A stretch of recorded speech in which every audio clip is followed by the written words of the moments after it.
महाराज जी अपनी कुटिया के चारों ओर झाड़ू लगा रहे हैं। कड़ाके की ठंड में स्नान कर रहे हैं मंदाकिनी गंगा जी में।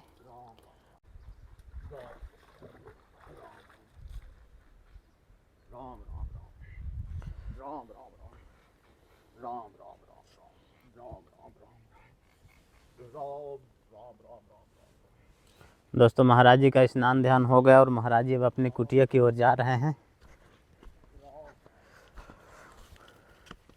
दंडवत देवता जय श्री राम भगत जी। महाराज जी जल पी करके तपस्या करते रहे। जड़ी बूटी कुछ कंदमूल मिल गया उसको खा के तपस्या किया। वायु पी करके तपस्या किया। उग्र स्वभाव होता है ना बंदरों का, तो ये कूदना उदना ये सब नुकसान करते रहते हैं ना। जंगल में बहुत बंदर हैं। हाँ। तो ये पन्नी को फाड़ देते हैं, फिर महीना में डालना पड़ता है पन्नी जी। तो ऐसा मतलब विचार है कि भक्तों का अगर सहयोग मिल जाएगा तो ये पतरा तरा डाल दूंगा, टीन जिसको बोलते हैं, टीना शेड। हाँ टीना जो है ना, तो अगर ऐसा कर देंगे तो अच्छा रहे। इनका भी जो है ना परमार्थ का काम है ना। जी जी। तो इनका भी भविष्य में आगे के लिए जो है ना भगवान का कृपा हो जाता है और महात्मा का भी परेशानी वो दूर हो जाती है। सीताराम। दोस्तों आज आपको चित्रकूट के जंगलों में लेकर आया हूँ। जिस जगह खड़ा हूँ इस जगह को टाठी घाट बोलते हैं। मेरे पीछे आप एक कुटी देख सकते हैं। विशाल बरगद का पेड़ है और कुटी है पेड़ के नीचे। वहाँ पर एक संत रहकर वर्षों से भजन साधना करते आ रहे हैं। तो आज आपको उनके दर्शन कराने वाला हूँ। महाराज जी के लिए सामग्री तो ले लेते हैं। हमारी गाड़ी जंगलों के अंदर तक आ गई है, महाराज जी की कुटिया के पास तक ही आ गई है।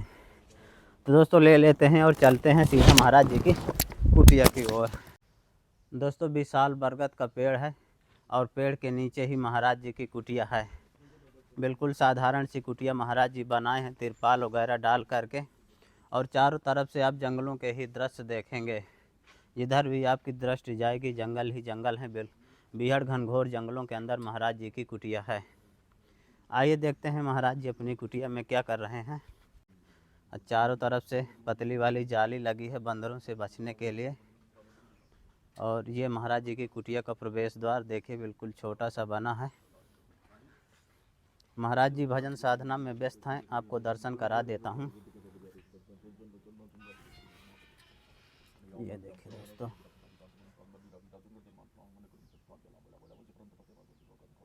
दोस्तों महाराज जी का भजन साधना हो रही है। और पीछे साइड आप देखेंगे तो महाराज जी का धूना जल रहा है। और एक भगत जी भी कहीं से आए हैं तो बैठे हैं। और महाराज जी की कुटिया के अंदर के दृश्य देखिए। इधर महाराज जी का बिस्तर, बिल्कुल साधारण सी महाराज जी की कुटिया है। कुटिया के पीछे देखें, यहाँ पर महाराज जी स्नान ध्यान किया करते हैं। जल मंदाकिनी गंगा जी से लाते हैं। और महाराज जी की देखें लकड़ी वगैरह भी रखी हैं, पहाड़ों से ले आते हैं। तो दोस्तों महाराज जी की अभी भजन साधना चल रही है। हमें 1-2 घंटे इंतज़ार करना पड़ेगा जब तक महाराज जी भजन साधना कर रहे हैं। महाराज जी की कुटिया के सामने देखिए एक पेड़ लगा है, इसमें खूब सारे फल लगे हैं। अब काहे का पेड़ है ये तो हमें जानकारी नहीं, महाराज जी से पूछेंगे। बगल से आप बरगद का पेड़ देखेंगे, इसमें भी खूब सारे फल लगे हैं। ये देखें, ये लाल कलर के आप जो देख रहे हैं फल हैं बरगद में लगे हैं, बरगद के पेड़ में। दोस्तों महाराज जी अपनी कुटिया में अभी भजन साधना कर रहे हैं। और ये देखिए महावीर बाबा की गैया लाली जंगलों में घूमते घूमते महाराज जी की कुटिया तक आ गई। यहाँ महाराज जी कुछ प्रसाद रखे थे तो खा रही है।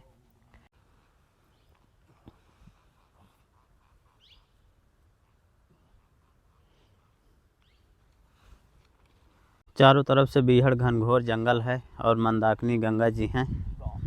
महाराज जी अभी गंगा जी के घाट में स्नान ध्यान कर रहे हैं। कड़ाके की ठंड में स्नान कर रहे हैं मंदाकिनी गंगा जी में।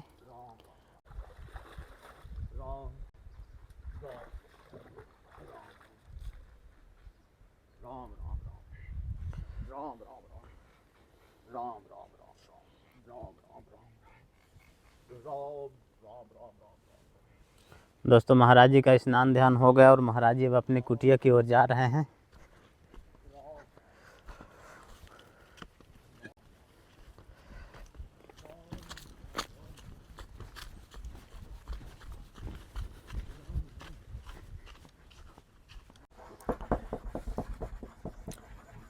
तो दोस्तों महाराज जी साफ सफाई करके रीत गए हैं। अब महाराज जी पूजा पाठ की तैयारी कर रहे हैं।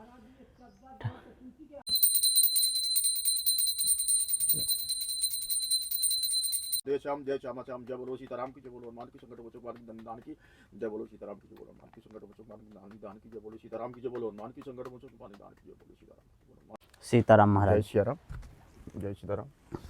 महाराज जी आपकी सेवा में एक इनर है ठीक है। और महाराज जी एक टोपा है और हाथों के लिए हत्था हाँ और मोजा। ठीक है। और महाराज जी आपकी सेवा में थोड़ी राशन सामग्री है, ये सब्जी है आपके लिए ठीक है। और मटर है महाराज जी। इसमें महाराज जी आपके लिए आटा है, यहीं रख दो महाराज। महाराज जी आपकी सेवा में चावल हैं और ये महाराज जी आपकी सेवा में चना है और सोयाबीन की बारी है महाराज जी। और महाराज जी आपकी सेवा में चना की दाल। ये महाराज जी आपकी सेवा में सरसों का तेल है और हनुमान जी महाराज के लिए सिंदूर और चमेली का तेल। ठाकुर जी के लिए धूप है महाराज जी, सब्जी मसाला और महाराज जी कपड़ा की साबुन है। महाराज जी कितने वर्ष से आप भजन साधना कर रहे हैं?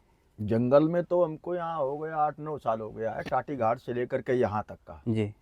इस 9 साल 8-9 साल हो गया राम इच्छा से। इस कुटिया में महाराज जी कितने वर्ष हो गए? ये कुटिया में हो गया है 4था साल चल रहा है। चौथा साल। टाटी घाट में रहे 8-9 साल। दूसरे की महात्मा कुटिया थी, वो रहते थे, फिर छोड़ के चले गए। जी। तो वहाँ हम 2-3 महात्मा रहे 8 साल तक का। फिर वो महात्मा आ गए जी। तो 2-3 महात्मा रहते तो दोनों महात्मा फिर उधर ही टाटी घाट में दूसरी जगह रहने लगे। हम इधर विचार हो गया अपने, तो इधर चले आए। तो महाराज जी आप कितने वर्ष की उम्र में संत हो गए थे? अपने वही थे 15-16 साल की उम्र थी तब राम इच्छा से। महाराज जी कैसे वैराग्य हुआ 15-16 साल की उम्र में? वैराग्य होने के तमाम कारण है ना, जैसे मतलब किसी का पूर्व जन्म का प्रारब्ध होता है। जी। तो प्रारब्ध पूर्व जन्म का होता है, वो मालूम नहीं होता है किसी को जी। कि ऐसा क्यों हो गया, पर वो ईश्वर को मालूम होता है, सब भगवान को मालूम रहता है कि इसने इतने समय इसका सुख दुख मिलना जुलना और जहाँ जो जैसा होना है वो सब ईश्वर को मालूम होता है। प्राणी को तो नहीं मालूम होता है। उतने समय वैसा विचार ही अपने जो है हो जाता है, विचार हो जाता है, तो वो विचार से फिर वो बदल देता है वो रास्ता राम इच्छा से मिलना जुलना जैसा जो भी जहाँ जैसा उसका प्रारब्ध होगा पूर्व जन्म का। जी। तो उससे फिर वो अचानक अपने हृदय में ऐसी विचार आ जाते हैं, भावना हो जाती है ना। जी। तो फिर वो उसी रास्ता पर चलने लगता है। जल पी करके तपस्या करते रहे, जड़ी बूटी कुछ कंदमूल मिल गया उसको खा के तपस्या किया, वायु पी करके तपस्या किया।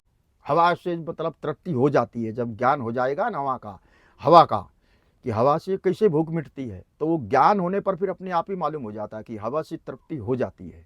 जब तक ज्ञान नहीं है तब तक वो विचार करेगा कि हवा कोई खाने वाली चीज़ थोड़ी है, हवा से पेट नहीं भरेगा। और कुछ दिन ये बेलपाती सूख करके गिर जाती थी, उसको खा करके इसने बहुत कठिन तपस्या की। तब भगवान शंकर प्रसन्न हो गए, उनको दर्शन दिया, इच्छा थी वो पूर्ण हो गई। तो इसी मतलब ऋषि मुनि जंगलों में जिनका प्रारब्ध होता है, प्रारब्ध के द्वारा उसके विचार हो जाते हैं कि परमात्मा का कहीं चिंतन करें धरती पर, जंगलों में, पहाड़ों में, धामों तीर्थों में, तो वो फिर उसी विचार से जो है ना मतलब जो है ना रहेगा। वो जंगल गांव में या शहर में रहेगा तो भी वो मतलब भजन। और प्रारब्ध है जंगल में जाएगा तो वो संघर्ष का सामना करेगा। जंगलों में जाएगा तपस्या करने के लिए तो संघर्ष, वो स्वाभाविक संघर्ष करना ही पड़ेगा। जंगलों में रहता है मतलब जो है भगवान की प्राप्ति के लिए। इस तरह की प्रारब्ध से भी ये जागृति हो जाती है हृदय में समय आने पर।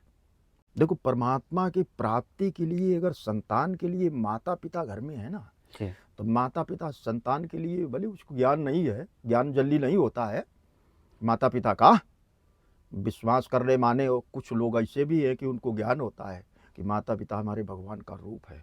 वेदों में शास्त्रों में सब जगह लिखा है, कथा में भी जो है सब जगह बोलते माता पिता भगवान। और भगवान जब अवतार लेके आए हैं धरती पर, अवतार लिया है राम और कृष्ण, तो इन्होंने माता पिता को ही मतलब अपने से भी बड़ा बताया है। जन्म देते हैं ना, इसके कारण बड़े माने जाते हैं भगवान से। जैसे हम महात्मा बन जाते हैं विरक्त तो वो गुरु को वेद और पुराण कहते हैं कि गुरु भगवान से भी बड़ा है। इसी तरह से संतान के लिए माता पिता भगवान से बड़े हैं। हालांकि उसको ज्ञान नहीं होता है तो वो विचार करेगा तो भी कोई बात समझ में नहीं आएगी। पूजा पाठ है वो नहा के और एक जगह किया जाता है, पर नाम चलते फिरते किसी भी समय ले सकता है। रामायण में लिखा है, ब्रह्म राम ते नाम बड़ वरदायक वरदान, और राम चरित शतकोटिमा ली महेश जानी। भगवान ने सबसे बड़ा नाम, भगवान शिव ने नाम जो को है चुना है जी। नाम को माना है। तो ये 87,000 वर्ष तक समाधि लगाते हैं और राम नाम में रमण करते हैं। ये वेद पुराण सब कहता है। भगवान भी कहते कि माता पार्वती से कहा कि हम राम नाम में रमण करता है। महत्व तो बहुत है ना नाम का, अपार इसमें शक्ति भरी है नाम के अंदर। नाम में वैभव, ईश्वर, शक्ति, भक्ति, पर जब लेगा, जाप करेगा, विश्वास करेगा तो फिर सफलता मिलती है घर में रह करके। रामायण में लिखा है भगवान राम के विषय में कि राम ही केवल प्रेम प्यारा, जान लेओ जो जानन हारा। भगवान प्रेम को मतलब सबसे बड़ा मानते हैं। ज्ञान से भी, तपस्या से भी, जंगलों में कोई तपस्या कर रहा उससे भी मतलब जो है ना भाव अंदर निर्मल मन हो तो उसको मतलब जो है ना भगवान ने प्रधानता सर्वश्रेष्ठ दी है। ज्ञान से भी, तपस्या से भी। और भाव का दूसरा नाम है भक्ति। भक्ति परमात्मा बड़ा बताता है कि हमसे भी बड़ी भक्ति है, परमात्मा से भी बड़ी भक्ति है। महाराज जी यहाँ भोजन प्रसाद की व्यवस्था कैसे होती है? भोजन प्रसाद का व्यवस्था जैसे अब ये भगत हैं, ले आके आते, आप हैं मीडिया से जुड़े हो तो भगत अगत कोई भी जंगल में यहाँ बहुत से महात्मा रहते हैं, 50-60 महात्मा हैं, कुटियाँ हैं, तो जंगल में सब ये रहते हैं, भजन करते हैं। मंदाकिनी से अपना जल लाते हैं, स्नान और पूजा पाठ सब जो है इनका जल से, राम इच्छा से, और रसोई बनाना।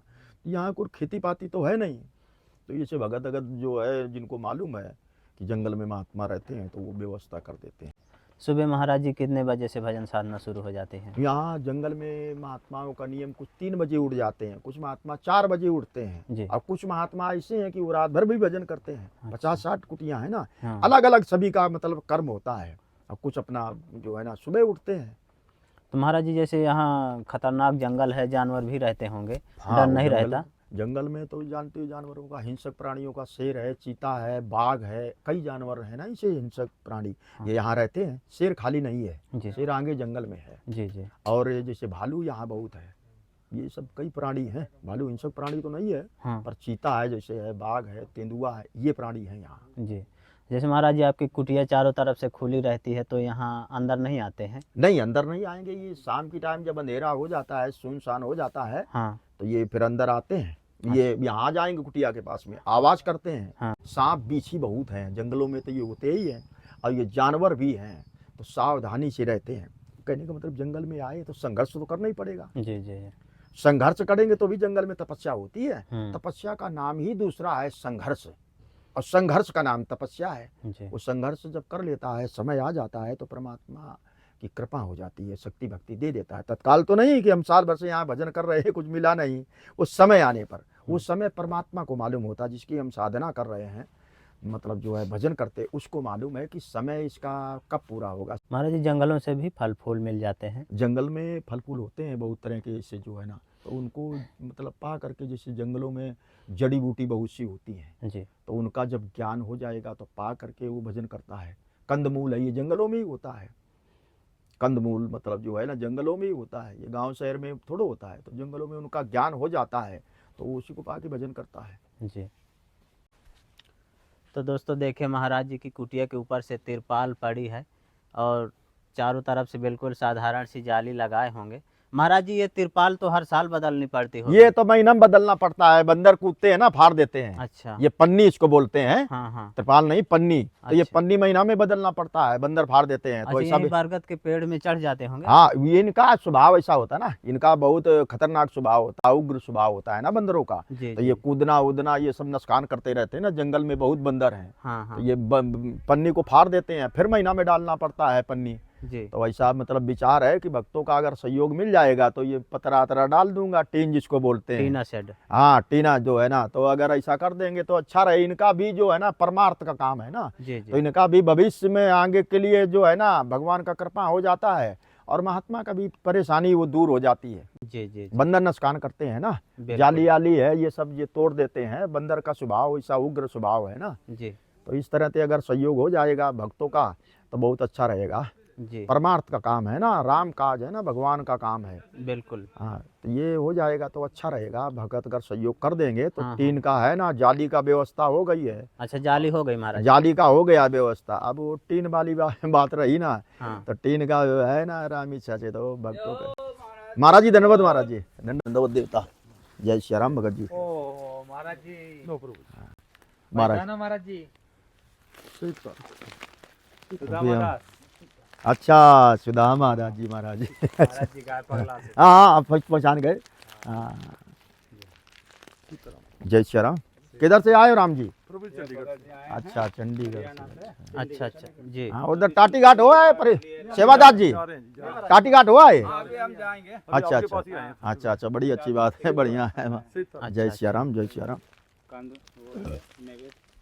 दर्शन हो गए बड़े। तो दोस्तों साधु यहाँ रहने संतों लगे की गुरु भाई सेवा आज 4-5 साल से। दर्शनार्थी लोग श्रद्धालु लोग ठीक है, जय करते श्री राम। रहते हैं, जय श्री राम। जगह जगह से आते हैं और सेवा भाव करते हैं साधु संतों का।